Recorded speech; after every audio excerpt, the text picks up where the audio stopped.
لا يا جماعة بجد الاوردر ده كان لازم يتصور. ايه الجمال ده ما شاء الله. الاوردر فيه كمية منتجات مش طبيعية. ياسمين بجد بجد برافو عليكي، انت خدتي يعني لقب احلى اوردر طلب من عندنا الشهر ده. تعالوا نشوف هي خدت ايه.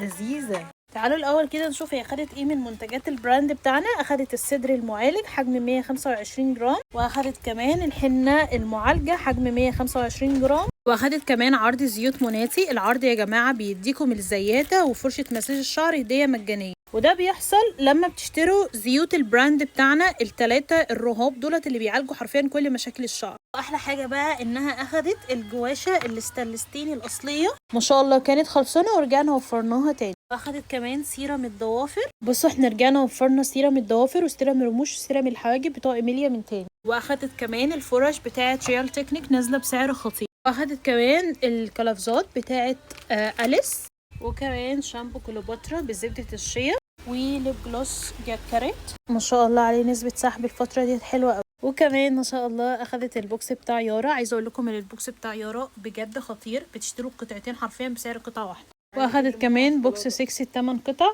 واخدت كمان مجموعة العناية بالشعر، بتبقى عبارة عن معطر الشعر ومخملية الشعر بجوز هند فانيليا، وكمان فوطة الشعر الميكروفايبر، وكمان اخدت مشط الشعر الخشب. نيجي بقى شويه كده في الميك اب. اخدت الايلاينر الغزاله بتاع روز بيري الاسود، وباكت روج كريمي مايت سينما. معرفش ليه تملي اللي بياخد طقم الباديكير بياخد النوع ده، وبياخد كمان النوع ده. مش هوريهولكوا لانه ما شاء الله طالع في الاوردرات الفتره ديت بشكل رهيب، وكل مره حرفيا نفتح لون يعني اجمد من اللي قبله. اخدت كمان بنيه الشعر الستان، وكمان ما شاء الله اخدت الشراب السيليكون طلع ليها اللون البيبي بلو، واملاح الباديكير.